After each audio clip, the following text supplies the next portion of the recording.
Hi, my name is Tara Kachaturoff, and I'm the host of Michigan Entrepreneur, where we feature businesses from startup to stellar. Today I have as my special guest Mario Kesey, president of M. Kesey Investments. Welcome to the program. Thank you, Tara. Well, I'm really excited to have you on the program today because we're going to talk about something that's so amazing that everybody here in this Metro Detroit area knows about. But before we jump into that, why don't you tell us a little bit about what you do in your company and how you got started? Sure.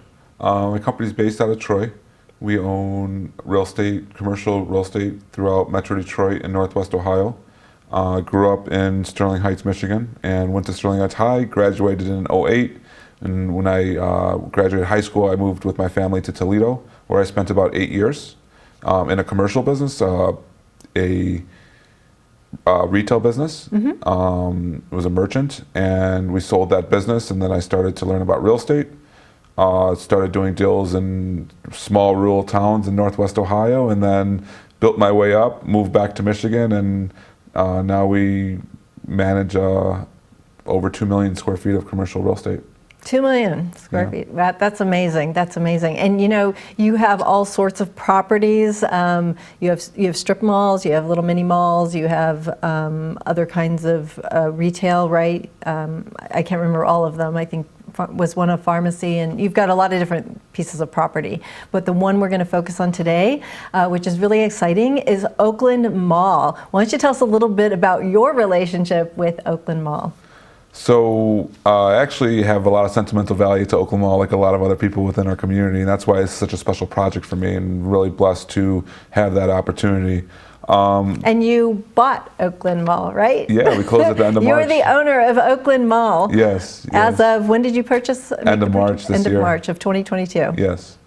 Yes. So actually my story goes back to probably end of 2020 when I was reintroduced to the property. The Sears was for sale. And the Sears was a separate portion of Oakland Mall that was listed by Sears' successor, which is they listed the property, and it took me back to the mall. So we went there and started to walk through the mall, and like many other people hadn't been there in a long time.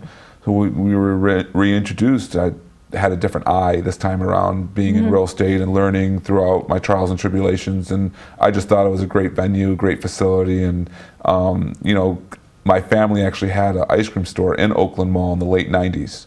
So when I was 8 and 9 years old, 98, 99, I would go to work with my family and observe. So those were some of the best years of the mall. I remember being like New York City, and there we had like 6 lines and just, you know, swarms of people, and it was great times and great eye-opening experience for me as a kid. I didn't realize it then, but it really introduced me to business. And fast forward 25 years later, we bought it. That's amazing. And you know, everything goes better with ice cream, right? Yeah, for sure. So as the new owner of Oakland Mall, it's quite an undertaking. So why don't you explain a little bit about what has been going on in the past before you purchased it with Oakland Mall? I mean, we've seen a lot of things changing in our economy, but what's been going on with Oakland Mall that, you know, is not too different from what's going on with malls all over the country? So Oakland Mall was purchased by a group out of California in around 2007. And there were some major plans they had to develop all the land that's there, and obviously the '08 recession, I think, kind of hindered that for a little while. They did add Dick's Sporting Goods and some other anchors, but the property sat pretty stagnant. You know, they took care of it, but there wasn't anything brought that was revolutionary to the mall. So when we seen the opportunity, we had a lot of ideas to rejuvenize the mall. And in today's world, a lot of malls are struggling. A lot of malls are dying. And what's different about our mall and what's different about what we're doing at Oakland is, for the most part, it's a single-story mall. So I look at it as more of a town center than I do a mall. And what's the difference between a town center versus a mall? A lot of malls are multi-stories. So for the most part, Oakland Mall is one story. Oh, I see. Yeah. So it's a little, okay. I think there's a challenge with multiple stories. Oh, I see. Yeah. And there's also a lot of other ways in today's world to bring people. There's content creation Right. that they call the content the new anchors, and we plan on implementing new features that will bring back families. Let's take a step back and let's talk about like what's going on with malls and the demographics. So we all know like malls have kind of fallen out of favor in, let's just say, the past 10 years. Things have changed dramatically at malls, except maybe at holiday time. So we've got a changing demographic, right? I mean, there's my demographic and then there's your demographic. We're almost 30 years difference in age, and there's definitely different buying trends, right? I mean, people are not buying the same. For sure, and people are buying online. Right. So, and would you say your generation is more buying online than really going into stores? They are for the typical retail store. So what I've learned, and I've learned so much in the 5 months that we've owned it. So every day we're gaining ideas, we're reading. And what I've learned is every mall in America is virtually the same. So you either have a class of luxury stores or you have a class of mall and value stores. And we're going to go the exact opposite of that. So the mall is obviously a mall as it sits today. We have our anchors and we have our national brands. But over time, we're looking to implement what was originally called an anti-mall. And I'm calling it now a hybrid anti-mall because it was already a mall. So, an anti-mall is just anti-big brands, experience-related retail, and many other things that go along with that. So how would that look different? Like, I mean, I know Macy's is one of your anchor stores there. Will the Macy's store remain in your new vision of the future? Is that going to remain as like an anchor store for you? Yeah, they're very healthy. Okay. They do great sales there, and I love that Macy's store. It really has a lot of variety. It is awesome. It's a 4-story Macy's. They have a great furniture selection, and we're actually working with them to help them enhance their business. As we improve our mall and on our property, it will naturally improve theirs as well. And they're the only one with multiple stories, right? Because the rest of the mall, like you said, is a single story. So we have a single story, and then there's an add-on where the Dick's Sporting Goods that's 2 stories. That's 2 stories? Okay. And then there's also JCPenney. Oh, that's 2 stories which as well. is also 2 stories. Yeah. And then the Sears is 3 stories, but for the most part 2 stories. There's a little add-on in the third. The first floor of the Sears is occupied by At Home, and then a Hobby Lobby is going to be opening hopefully before the holiday this year. And then the second floor is going to be dedicated to entertainment. So is Hobby Lobby taking over the Sears space? So At Home took about 70% of the first floor. Is that Sears At Home? Is At Home Sears, or is that? No, it's a separate. At Home is similar to Hobby Lobby. Oh, okay. And then, Hobby Lobby is taking the remainder of the first floor, giving us about 20,000 feet left. Is that the size of a typical Hobby Lobby? I don't know what their square footage is in a typical one. About 55,000 square feet. And this will be a 20,000 version? No, this will be 50. This will actually be 60,000 square feet, but I'll have 20,000 left over as an anchor into the mall. Oh, I see. So this will be just as like any other Hobby Lobby. It will be gigantic. Oh, wow. Before the holidays? They're under construction in 2022? Right now. We're hoping so. Okay. Wow. That's okay. And then what about the JCPenney? Will that remain? Yes. Okay, yeah, that's also a huge space. I can't believe how big that store is. The first time I had been in it, probably in 20 years, was during the pandemic. I'd gone in there, I was like the only person in the store, but I had no idea how big it was. It's gigantic. It is. Both stories are gigantic. It was amazing. So you've got those big like anchor stores. What about the other stores that are in there? Are some of these tenants moving out as you bring new things in? I mean, are you doing it through a natural attrition? How are you balancing what's coming in versus what's going out? What's happening there? Sure. So we're about 90% occupied right now. 90%? The enclosed mall portion is about 90% occupied right now. Our initial plans are to add a food hall. Work with the tenants that we have there today. Some tenants have multiple spaces, which are consolidating some space, and then we also have new space that's coming online with the Sears box. We have 200,000 square feet for entertainment to essentially play with. And then in the 2-story wing, we're also looking at different uses as well. Are you doing any new construction around the mall itself, or are you just doing everything internally to the structure that's already in existence? The initial plan is to focus on what's in existence right now, but we have a master plan that goes 5 years, 10 years, 15 years, and 25 years. And what about the parking? I mean, the parking is huge, but it's also long walks. Any ideas around or things that you have planned for the future for parking structures that are more vertical versus, you know, the layout that you currently have? I've always kind of wondered about that. So we plan to densify the parking lots and add buildings to it. And then when we densify with whatever use we end up picking, we'll probably need to add some parking garages.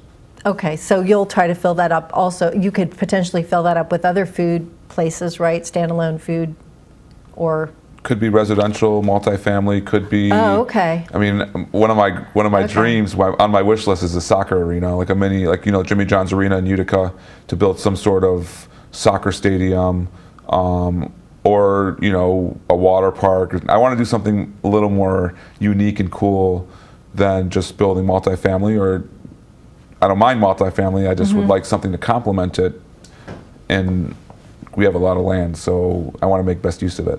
Wow, that's really interesting. So this is totally different than what I would envision for like a mall. Correct. So it's totally changing the whole like kind of environment around it. So how is it that, you know, because like you said, like there's a very different demographic that goes to the mall. I mean, there's a lot less people, face it, that go to malls.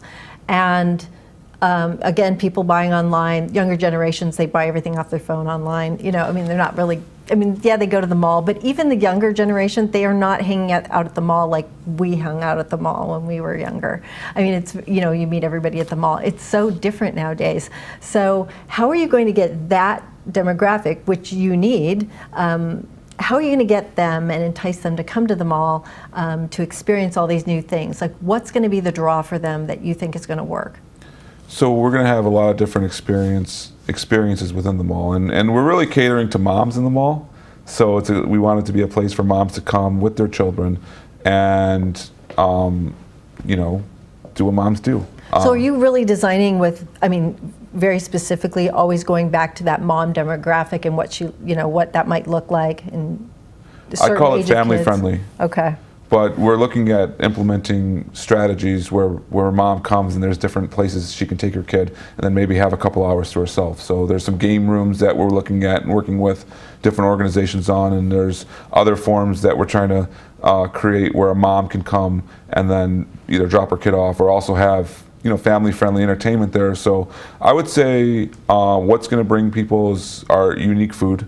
We're not looking at any chain restaurants, and then when we're looking at the restaurants that we're implementing, we're trying to check boxes of what the community wants. A lot of people want vegan options. A lot of people want halal options. A lot of people want cleaner options. And what I've learned is, and it's hard for me to manage all of this, but you know, we just signed our first restaurant, and it's a highly respected Mediterranean restaurant. I love their food. I mean, it was awesome. It's called Sammy's Fatouche, and I asked him, what kind of oil do you use? And he said canola oil, or I'm sorry, olive oil.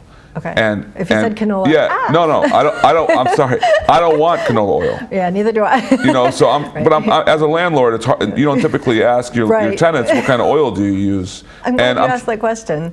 Yeah, so I'm trying to create a facility and a venue that consumers trust. I'm trying to create vending machines that dispense non-plastic water. When is the Mediterranean food place opening?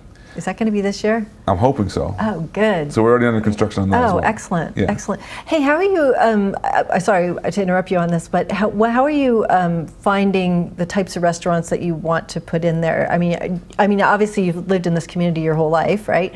But are you going out and seeking like individuals that you know because of family relationships and also because just you've been in this community for your whole life? Are you seeking them out that way, or how are you finding those kinds of unique places that people will love that are not the typical things you always find in a food court, so to speak? Sure. So I use social media to communicate with the community. I have excellent community engagement. And I'll just go on Instagram or TikTok, and I'll ask people who has the best tacos in Metro Detroit or who has the best vegan food. And I've actually had a lot of foodies reach out to me and they give me leads. Oh, cool. Yeah. And like best pizza, that's not like regular that we see. Oh my gosh, this is going to be amazing. So are you going to have like a food court area, but also any dine-in options where you can like sit down at a table kind of thing? I mean, inside the establishment? Yes. So we have a plan for 2 4,000 square feet restaurants, which is, I'd say, a little smaller than your average full service. And then we have 5 small plate restaurants that we're looking to implement in an area that has not been utilized in a long time. Oh, that's cool. And are you necessarily putting it in where you kind of had the food area before, or are you using that same part of the mall, or is it just going to totally be renovated and maybe be in some other part of the mall? So is it going to be like food all in one place or food throughout? I think it'll be throughout. Okay. In the Macy's wing, there's the outdoor space on the north side of the property. And we're looking to put the 5 restaurants there that'll open up to an outdoor space, have an excellent patio, and then it'll also have a farmer's market, which will start outside and then go inside. Oh my gosh, that's fantastic. Yeah. Oh my God, so you could really get people there on like even the weekend mornings and picking up, oh my gosh, that would be great. That would be great. And that, what a great way to, because many of us can't get to, I mean, in some communities we have a farmer's market where, yes, they come into the community, but to have something where you could even have it when you're out shopping at the mall and be able to grab fresh stuff too, that's amazing, because you typically can't find that right in the city. Yeah, and I'm also very creative, and I'd like to reinvent farmers markets in a sense of when we do it at the Oakland, it'll be different than I think any other experience in Metro Detroit. Man, I can't wait till you get all this done. Yeah. Back to the restaurants, though. So, will there be? Where are you trying to keep the price, like a mid-price range? I mean, are you going to also have things that are kind of on the less expensive side, so that everybody can kind of? I mean, what's the kind of, how are you doing the pricing of these restaurants in terms of? Because I know malls can go from really, really cheap to super expensive. What is? Do you have a certain range you're trying to stay within, or are you going to span the range? I don't think we're going to go with anything that's super expensive. Okay. I think we're going to have gourmet products that are affordable to the consumer. Okay. And it's very important for me to not have pricing intimidation for consumers. I want to be a mall of the people, and if you come in with $20, I want to be able to accommodate you. Right, because some malls you can't really do anything with $20. It's pretty difficult. Do you have all the restaurant spaces spoken for at this point in time? No, we're actively recruiting people. You're still actively recruiting? Okay. Both locally, and I mean, we had a talk in the office. We might fly out to California and see if we want to bring a family back from a food truck operation and really get unique and creative and creating opportunities that you don't typically see around here. Yeah, because there's some really unique food trucks out there, you know, with those bringing those concepts in. That could be really, really interesting.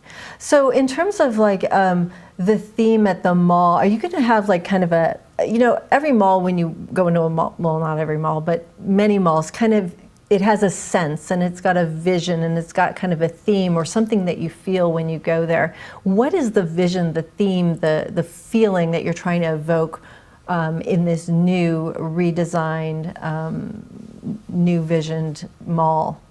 What are you trying to evoke there? What do you want people to feel when they walk in the doors? I want them to feel welcome. Our slogan is "You belong here." So some of our initial plans with our remodeling is to redo Grand Central Court, add a food hall, bringing different entertainment experiences.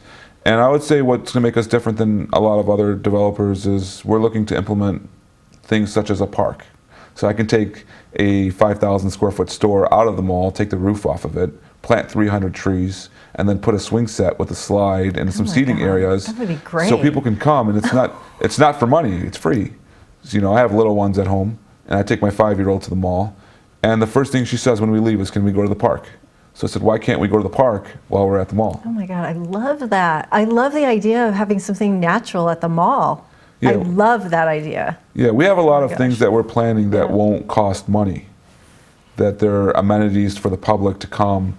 You know, but when you go to the park and you're there for 4 hours, you're going to get hungry, you're going to buy a smoothie, you're going to go to the food hall. Yeah. And again, our slogan is "You belong here." So it's an integrated system that feeds itself. It's beautiful. I love that idea of having a natural space with grass and trees, and oh my God, I love that. So it's a concept right now, but on the I'm not a mom, and I love it. Yeah, well, everyone's welcome. You know, mall is, what I've learned with the mall is people come, the community comes in the morning, and sometimes that's the only escape somebody has the whole day. I talk to the mall walkers, and they tell me, you know, Mario, God, I can't, I leave the house, this is the only place I go to, I stop at Kroger, and then I go home. And for me, I want to enhance their experiences. See, that's how I got involved with malls, I guess, in the most repetitive way, was walking at the mall. I mean, that was my place to walk and just have peace and, you know, kind of a peaceful kind of thing before the stores would open. I love that. And are you going to make it walker friendly too? Is it going to be, you're going to have stuff that maybe opens up even early in the morning for walkers? Because, you know, we like to get out early, like 7. So I've opened it 1 hour earlier than we originally had it. Okay, cool. And then over time, I like to communicate with the mall walkers, and I like they're like, they have like, I have like a heart from all. My dad, my father, my late father was a mall walker at Oakland Mall. Oh, was he? Yeah, so Oh, wow. I have a soft spot, and you know, I can walk around and they're a buying group in and of themselves. You know, I mean, there's, you know, you could even do specials for mall walkers because they're like, we're like a demographic. Yeah, I want to spoil them in a sense, though. I get them bagels sometimes, or donuts. Hand out gas gift cards to certain people. You know, just kind of on the fly, but it makes me feel good. I love that, and I love that you're even addressing that group, because it's something that's really important to me, and you know, especially because there aren't places for us to go in the winter, so we go to the mall to walk because there's no place to go.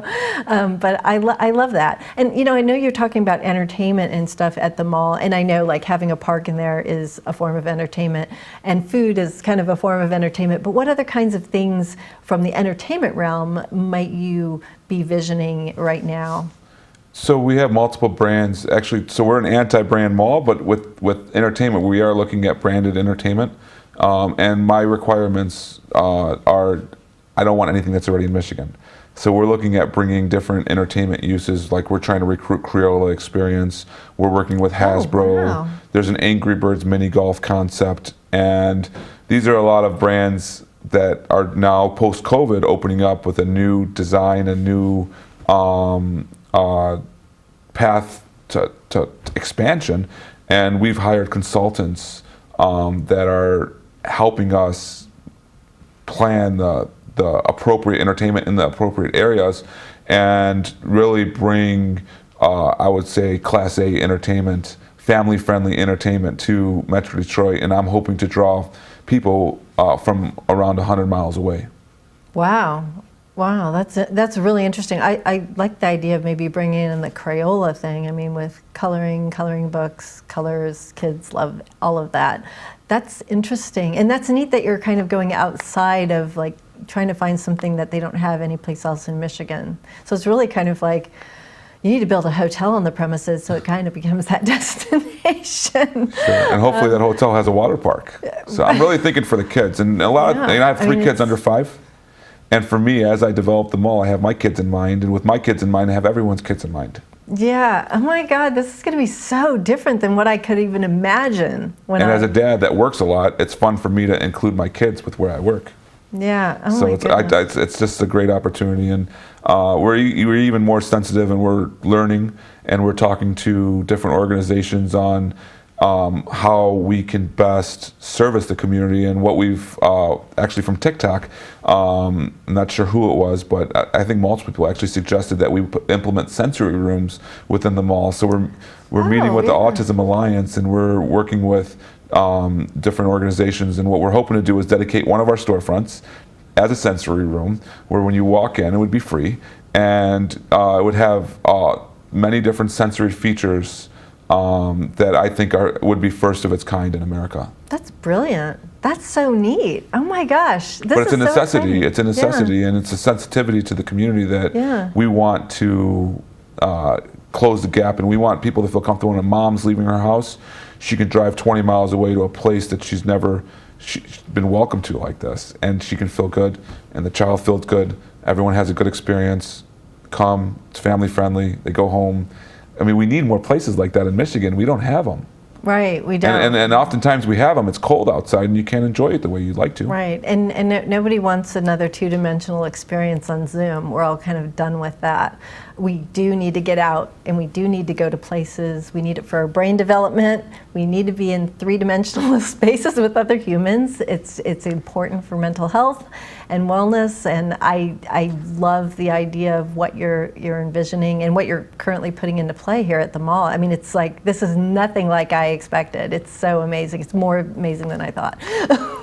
Awesome. I'm so excited. Thank you very much. I mean, you got to be excited, but me hearing about this and seeing what has happened with the mall over the years, especially that mall, and just watching it decline and making me sad, there's so much more hope now, and exciting for everybody, and that whole area. I mean, you know, when you put something there, it becomes a draw, and it influences everything around the area. So that area is going to be just on fire. Yes. And the community was built around that mall. Yeah. Actually, when Sears built that store in 1965, there was nothing there. You can look at historical aerials, and it's amazing to see. Troy was built around Oakland Mall. And even the surrounding communities. Actually, at that time, I think Birmingham was a place for shopping. And then as Somerset developed, well, Somerset, prior to it being Somerset, it was just, I think, Saks and a couple other stores. But Oakland was farmland. The surrounding communities were farmland. I did not know that. So 65, so that's like 50-something years ago, 56 years ago. Yeah. Wow. That's interesting. I had no idea. And I didn't really know how old that mall was. I knew it was old, but wow, that's amazing. Sears was a powerhouse in its day. Yeah. And wherever Sears decided to build a store, communities built around them, kind of like Meyer does today. If you see Meyer go in a rural area, give it 5 years and start buying property. 5 years later, you see assisted living facilities, and you see restaurants, and you see multifamily, because they're the first foundation to a community. Yeah, well, I'm really excited about what you're planning to do at the mall, and I know we're at the end of our time, but thank you so much for sharing about your vision and what's being put into play right now. If you could give one piece of advice to entrepreneurs like yourself, what would it be? So you have to. I mean, everybody's different, so you can. My advice to everyone is do what you love.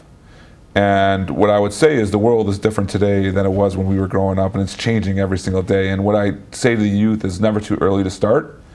And I would use your youth to learn, educate yourself, be patient. We live in a world where everyone's trying to one-up.